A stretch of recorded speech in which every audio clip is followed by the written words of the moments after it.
Great service. Paul thinks it's morning. Hey, that's right.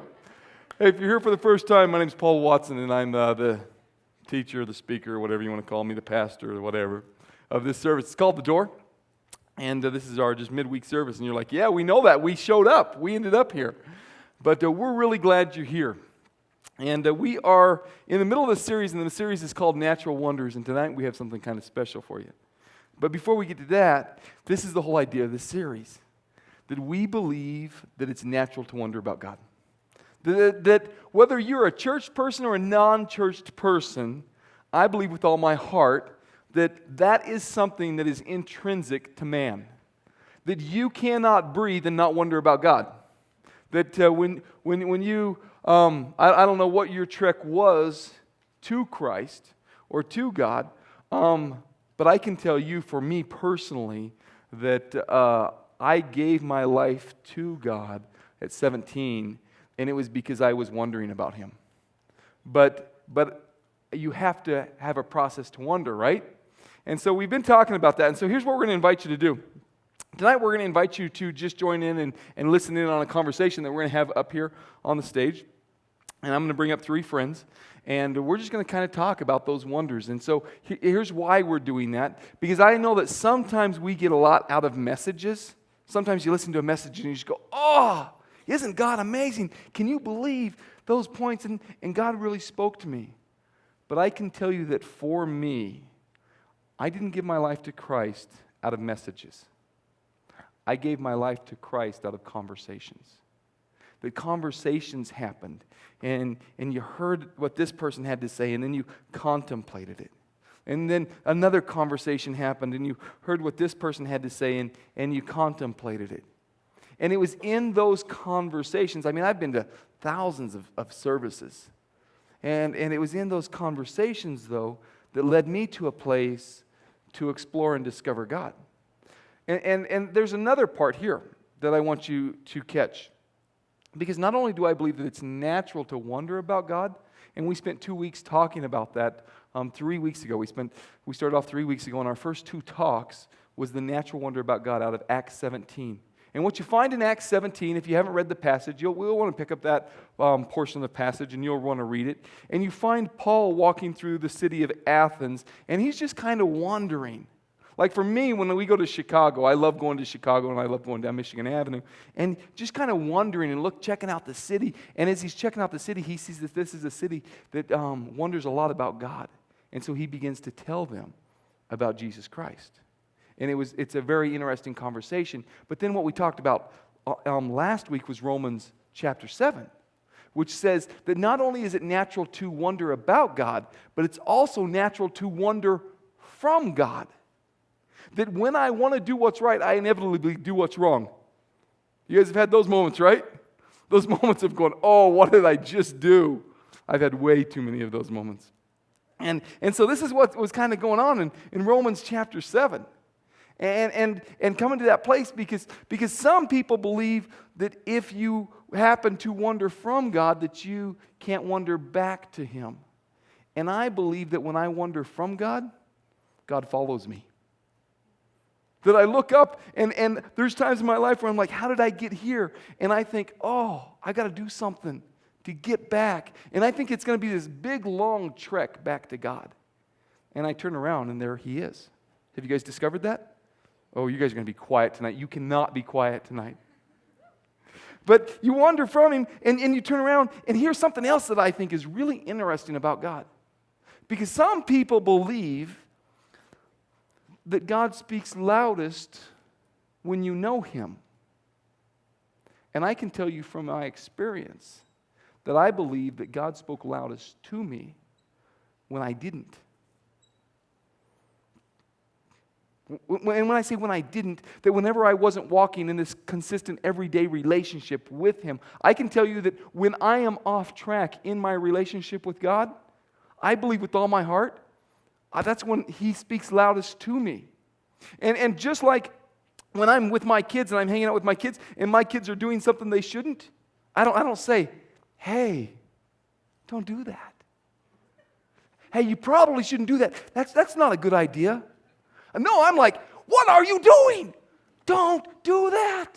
Not because I'm angry at you, but that's really going to screw up your life. And then they look up at me and they go, what? You don't know anything? You're an old man. And that's kind of true. But it's at those moments you become passionate. And so I believe that God speaks to everyone. And so here's going to be the conversation that I want you to listen in on. I'm going to invite my friend Sarah Greiser, who was formerly Sarah Arms, but she got married over the summer, to come on up. And the reason I've invited Sarah, and Sarah, if you want to sit in one of these purple chairs, that's very cool. And the reason I've invited Sarah is this. Because you guys kind of know Sarah, because Sarah is the one who prays after our services. If you've been here before and you've watched one of our services you've probably heard Sarah pray. And what you would probably think about Sarah, and I'm not going to share too much about her story, but you probably think Sarah comes from all that, because she puts it together very well. And I'm going to let her share her story. Just a little bit of it. You don't have to share the whole thing. Not right now. She's ready.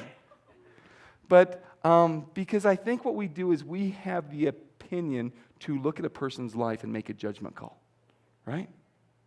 And we have the ability to be really wrong about those, right? And so then I'm going to invite my friend Curtis Lincoln. Curtis Lincoln is a young life leader, and many of you guys know Curtis. And Curtis is like this amazing guy. And Curtis, we have a microphone right here for you. And I'm going to get Curtis's input. And Curtis, if you want to grab that chair, that's very cool. And Curtis is a good friend of mine. And Curtis and I have really good conversations. And I think both of these guys have these pretty cool perspectives about God. And I'm spitting all over the place. That's kind of weird. That's what preachers do. So, and then I'm going to invite my friend Nico. Nico is my guy who I go get my hair cut. He's my barber. He's my barber. He's just absolutely my barber. And the cool part about Nico is just that he's my barber, and that at his barbershop, he has a little barbershop on 1st Street, and it's just called Nico's Barbershop. There's this great big huge Captain America holding this barber pole on the front of his store. And what's really cool about a barbershop is that in barbershops, you get to have interesting conversations. Absolutely, some of the best conversations I get into is with Nico, and we have some of these great, and I get to learn jokes that are so funny and so bad, because that's what happens at barbershops. And so Nico and I, we have this kind of cool relationship, and I just go in and he tells me about what's going on in his life, I tell him about what's going on in my life, and then we just laugh, and one of these days I'm afraid he's going to shave some part of my head, and I'm going to be bald like him. Or actually probably bald like Ronnie. And when Nico walked in, I introduced Nico to Ronnie, and I said, you know what Ronnie is? He said, what? He said, he's not a customer, because he's bald. And so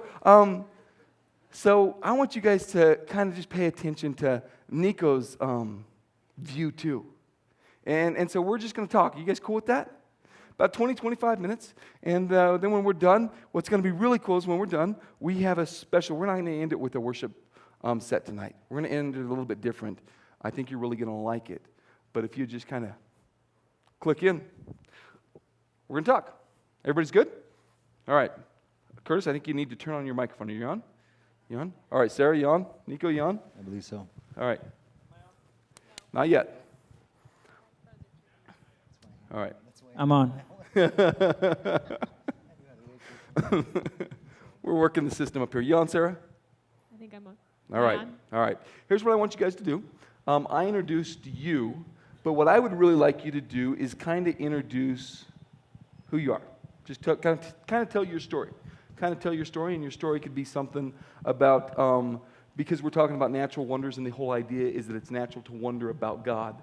I'd kind of like for you to begin maybe with some thoughts about your relationship and kind of how you wonder about God, and maybe even a little bit of your story about where you're at. Is that cool? Is that good? Good place to start? And Curtis, I'm going to start over there with you. How are you guys? Whoa.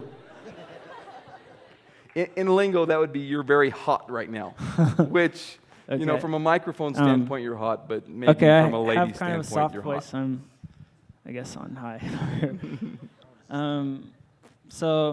My name's Kurt, and I guess my story from a my story from a religious standpoint is I grew up going to church with my mom when I was a little kid. Went to St. Anne's Catholic Church in Palisade, and when I was on middle school, my dad never went to church with us, so he was like, I want the kids to have a choice. So we were like, okay, that's easy. So we were like, we didn't go to church anymore.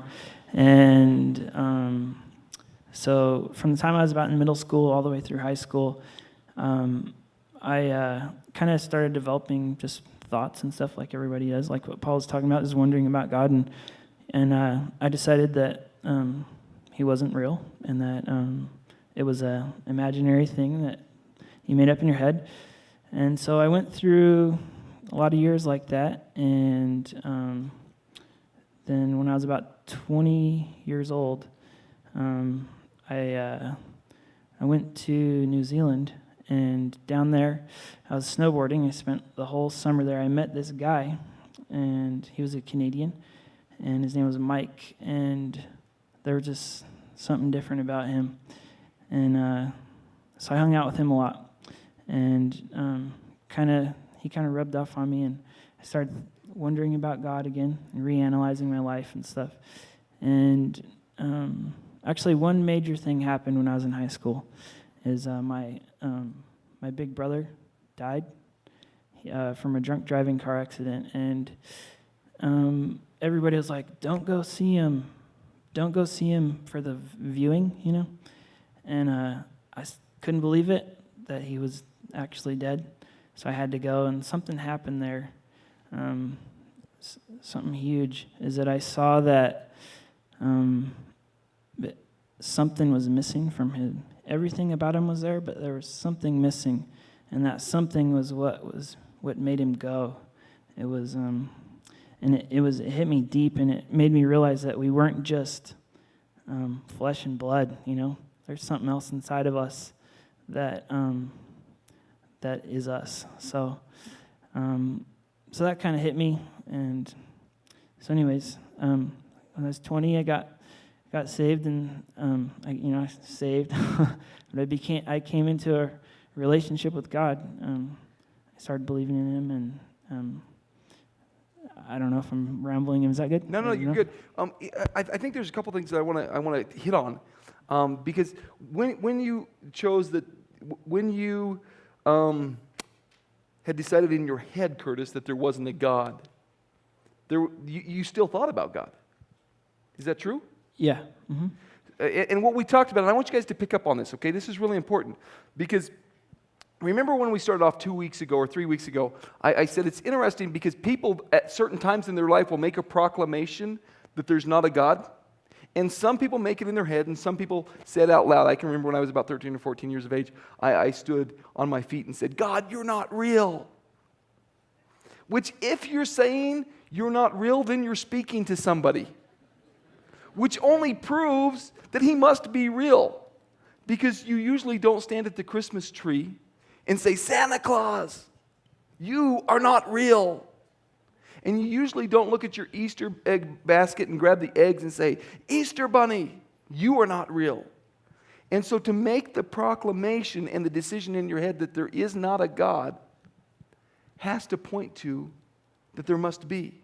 I just think it's a unique thought. And so then I want to pick up on a little bit more of your story.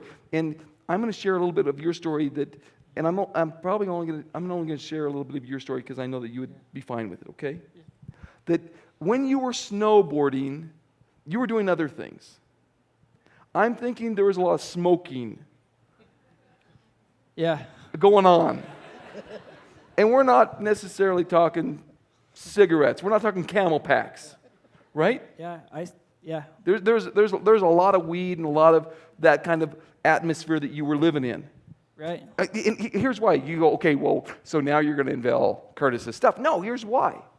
Because so many times when you are in that stage of life, you are searching for stuff. You're looking for stuff to fill stuff. That's what we do. When I go into the kitchen, I'm not necessarily eating because I'm hungry.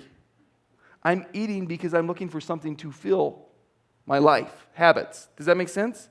And so we go through areas of our life trying to fill habits. And what Paul picked up on in Acts chapter 17 was that these guys were trying to fill areas of their life. Well, if we have this natural instinct to fill areas of our life, why do we have it? And where did it come from? And I think that's an important question that no matter where you're at with your relationship with God tonight, that you got to ask that question. If I have natural tendencies to wonder, if I have natural tendencies to fill my life with things, why do I have those? And we need to ask those things. And so here's what I want you to do. As tonight, you don't have notes, but you have questions about God. I want you to feel free as we go through and we say things that you write down questions about God, because we're going to talk about your questions at the end, and then we're really going to bring them up next week. So Nico, why don't you share with us a little bit your story? Is that cool? Yes, very much so. My name is Nico. My dealings with religion when I was real young was spending the summers in Vernal, Utah with my grandparents, and I would go to church and with my grandma, because I thought that was the thing to do with grandma, and my little sister and I would get shipped off to Sunday school. And we weren't from around that place, and we didn't go to church much. So we would we'd be asked questions, and we didn't know the answers, and we just felt stupid. So it became very uncomfortable to go to church. As the summers went on, I got a little older, and I won't say the religion, but we weren't allowed to play on Sundays, and I wasn't cool with that. So I'd sneak off and play, and then I'd get reprimanded and just made a fool of. Yeah. They were always clowning me, and I was always felt bad because I didn't follow what they were doing, and also, but yet they were still trying to get me to go all the time, and it became just a headbutting contest, and I win. So, got away from that, kind of told them what I thought about all that stuff. Just got away from religion. At the same time, you made a really good point. It's always nagging me still. And so I just completely got away from religion and butted heads with my cousins every once in a while over it, but just got completely away from it. It's come up quite a few times, but just up until recently, this has been a lot of years since I've been in church. I'm going to pause you for just a second. And so if you don't know Nico story, I'm just going to pause you for just a second. Right. That Curtis, you know Curtis because Curtis comes to church here. And that when you say that you got away from church, that it's fair to say at this point in time, you really don't go to church actively anywhere. Fair? Very, very seldom. Very fair. Mm-hmm. So here's what I want you to, and the reason I want you to catch this is because Nico's, one of the things that we talked about between you and I on the phone today was that religious people, and when I'm talking about religious people, I'm now talking about churched people. All right? Churched people have the ability to pass judgment on people who don't go to church. And what they think is that we think about God and they don't. But God has made all of us to think about Him. That we think about Him when we go to church and we think about Him when we don't go to church. And I think this is an important point to make at this point. So I'm going to let you go ahead with your story. Just here recently, well, and I too was a troubled child, but all kinds of trouble. Fine, I'm still in a little bit of trouble, getting out of that, filling up the hole, doing all right. But here in the last 3 years, things have just been phenomenal. Things are just coming my way. Yes. Paul comes in the shop. Beautiful day, conversation, laughed at jokes he probably shouldn't have. Oh, that I shouldn't have.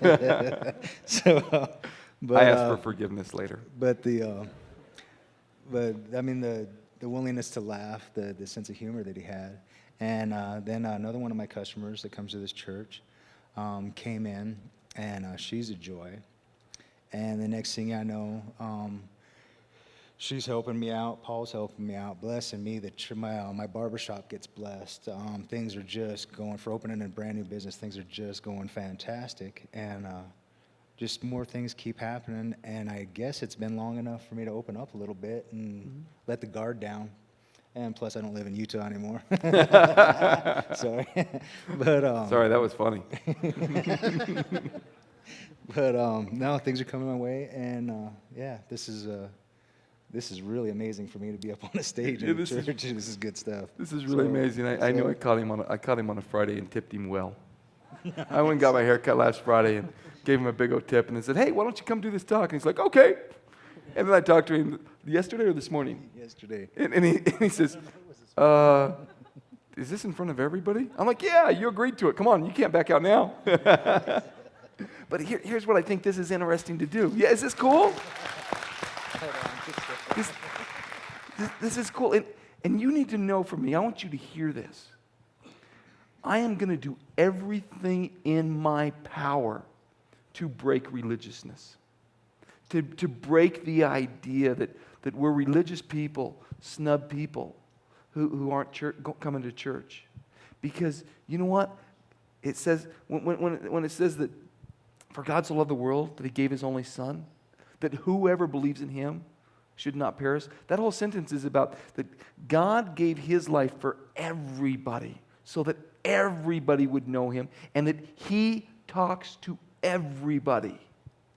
God talks to everybody. And when we do this attitude that God talks to us because we gave our lives to him, what we're saying is that we're the ones who opened up the communication door. And the truth is, that's a lie.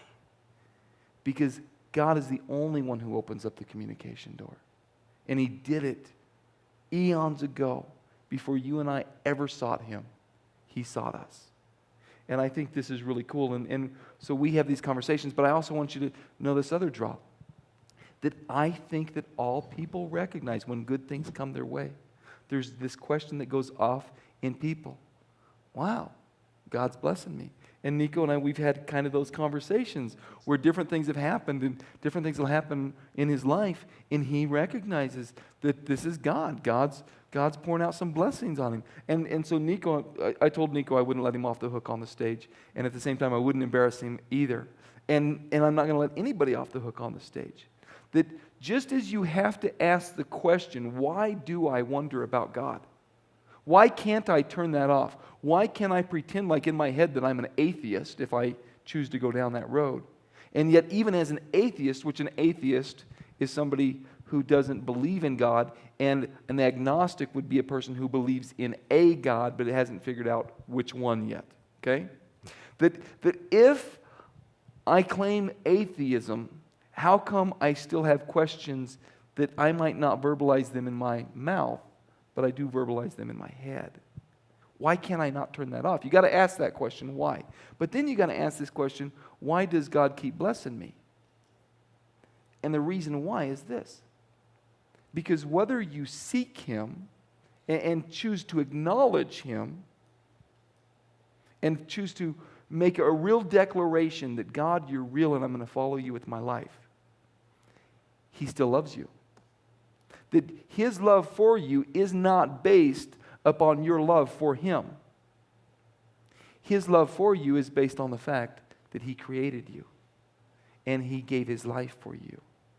And that's why he blesses you even when you're not following him. And there are plenty of people that could stand up, and I would say not just plenty, but everybody in this room could stand up and say that there are times in my life where I am far from God, but God is still blessing my life. Right? Fair? Sarah, tell us your story. I gave my life to God 3 years ago, and before that, I didn't really care one way or the other about God. I was pretty into school and myself and getting really good grades and getting to the best school I could, and that's pretty much where I found my fulfillment, and I found my, or so-called fulfillments. I didn't really wonder that much about God just because I was pretty focused on myself. And then I went to college, and I had a roommate who was a Christian. So can I pause for just a second? Sure.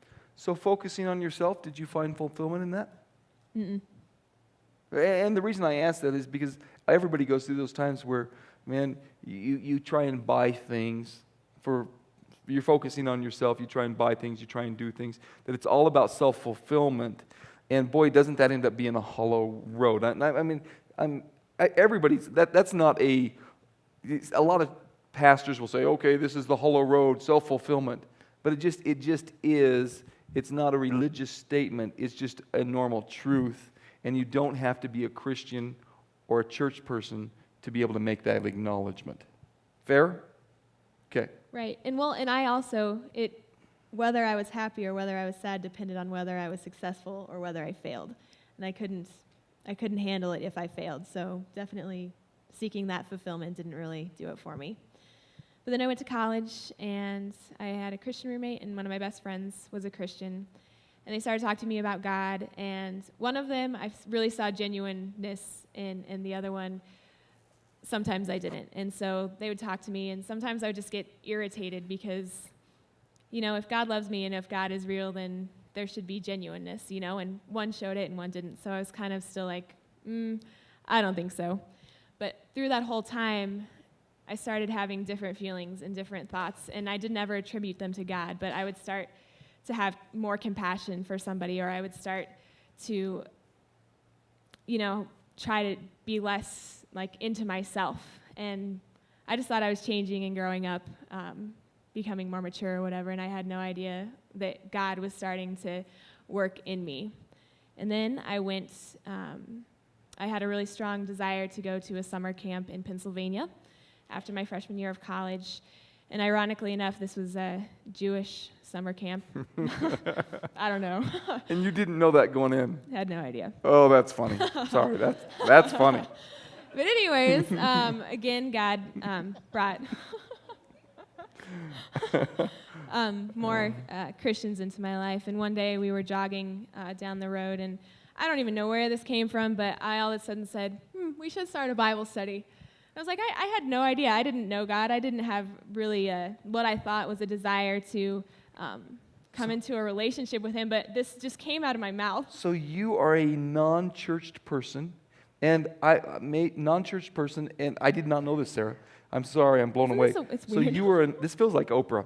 But, so you are a non-churched person, and would you say that Christian or non-Christian at this point? Non-Christian. And you're starting a Bible study. Yeah, I don't know.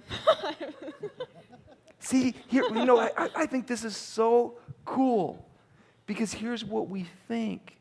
We have this Christian mentality that says you have to come to church and then begin the process. And this statement that you just made is living proof that God is the one who starts the process, not the church. I would clap if I was Baptist, but I'm not. So I went to this Bible study that I helped start. Because you're a theologian at this point. Yeah, indeed. I didn't even know what, order the Bible was in or anything. People would say to turn to it, and I was like, I don't know. So I felt kind of silly at the beginning, but we did the first song of worship, and I just felt God's presence, and I was like, okay, this is it. And from that point on, I gave my life to God. And it was the conversations that did that, not church necessarily. Yeah, conversations, and just, I think a lot of it was God's sovereign act of Just drawing you in. Okay, so I want to touch on something that you didn't touch on at all, and you don't have to go into any details. But growing up, bed of roses? No. No. Not bed of roses. Okay, you don't have to go into any details. No details. But here's the reason I'm saying that. Because sometimes we have our problems in life, and we take our problems in life as we would say maybe so, that we'd blame God for those problems in life. And what we talked about is that in the first week, what we talked about was that I am a firm believer that it is not God who causes our troubles, but God does speak to us in them. There really is a God, and there really is a demonic warfare that happens in this world. And then, outside of God and outside of demonic warfare, there really is a sense of stupidity that comes over all humanity. And we make outlandishly bad decisions that really have to do neither with God or demonic activity that we land ourselves in. Fair? But God does use all circumstances for us to discover Him. And He will use anything and everything He can to build that bridge of relationship with you.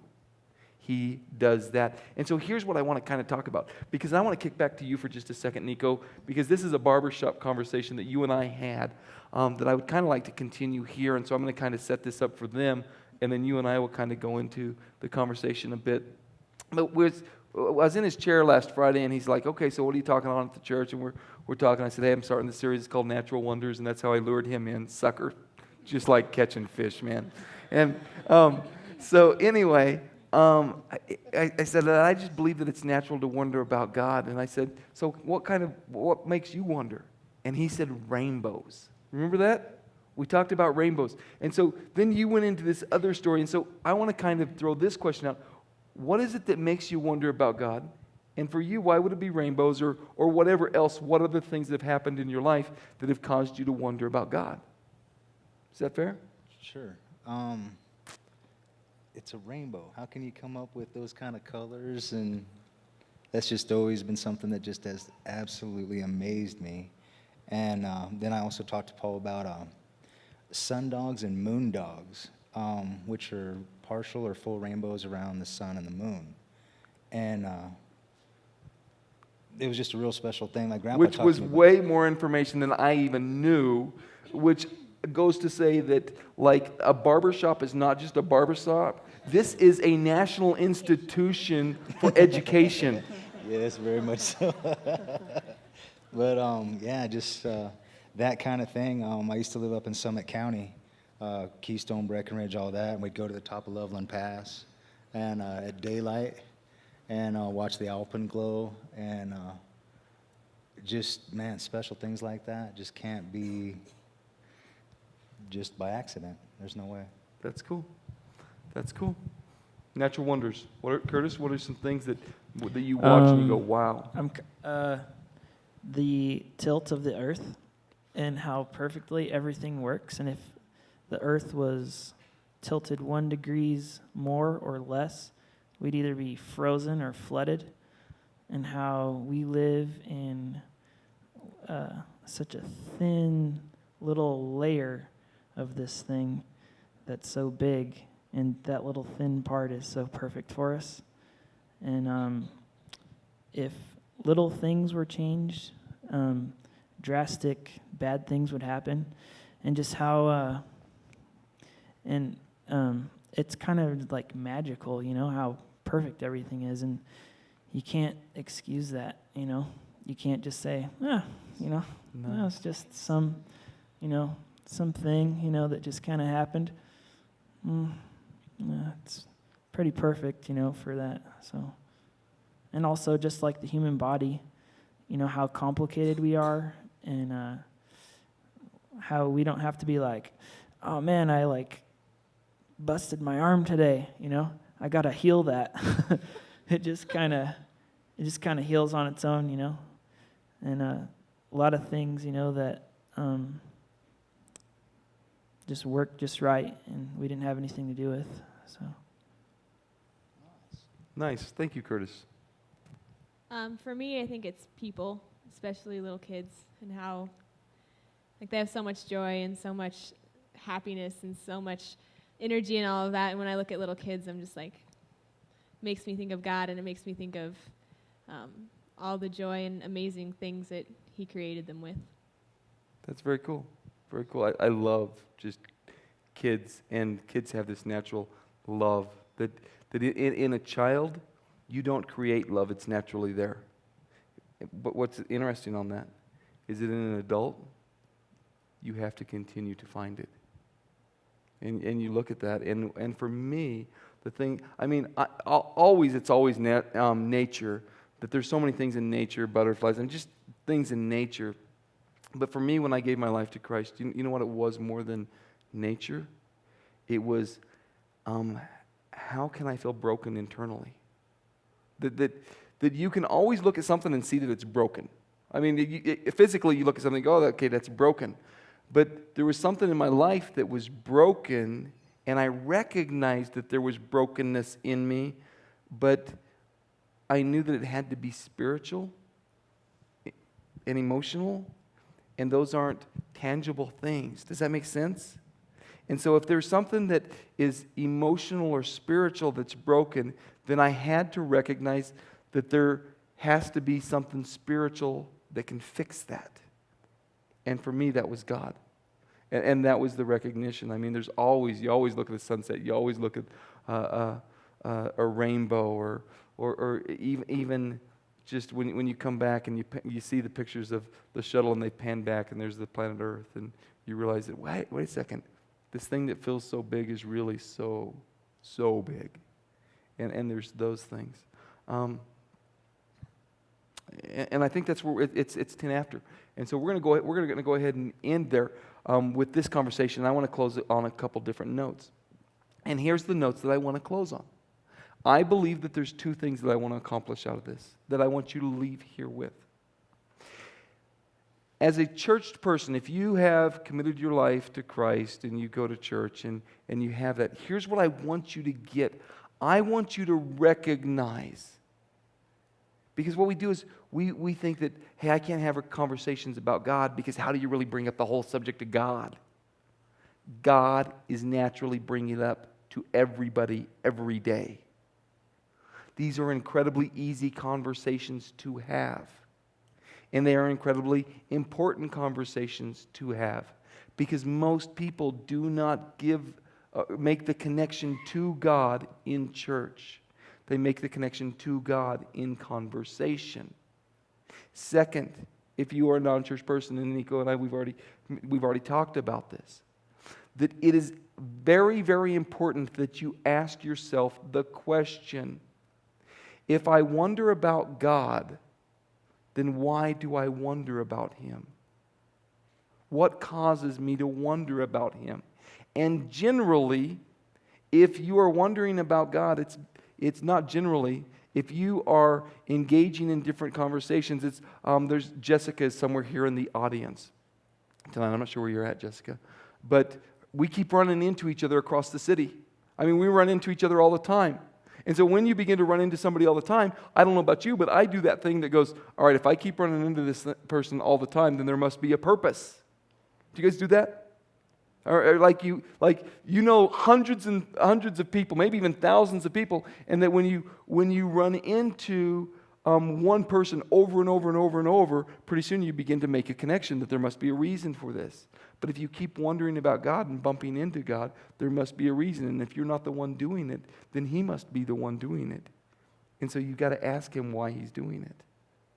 Make sense? All right. Give it up for these guys. And I will give an unscrupulous plug for Nico's Barbershop.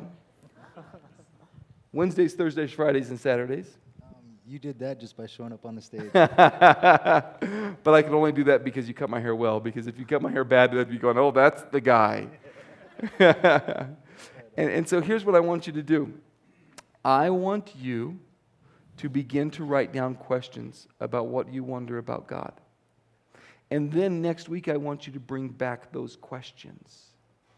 Because see, here's the other thing that Paul told the Athenians in Acts chapter 17, is that it is really, really natural to seek God. And that most people kind of stumble their way to Him. And that if you would look for Him, you would find Him. Because He's not far from each one of us. Because it isn't this road where you have to find your way back to God.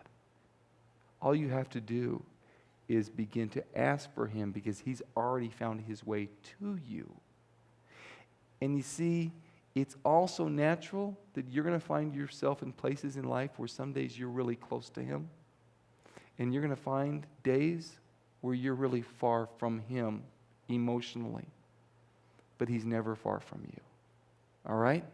And so this week, your homework assignment is to begin to write questions about what you wonder about God. And the next week, we're going to address those questions. Right now, we're going to close with a special and it's just simply a song. And I would like for you to listen and pay attention to the words of this song. After that song is over, I'm going to come up, I'm going to dismiss us in just a word of prayer. Very cool? Check this out. And then we can just slide back over off here.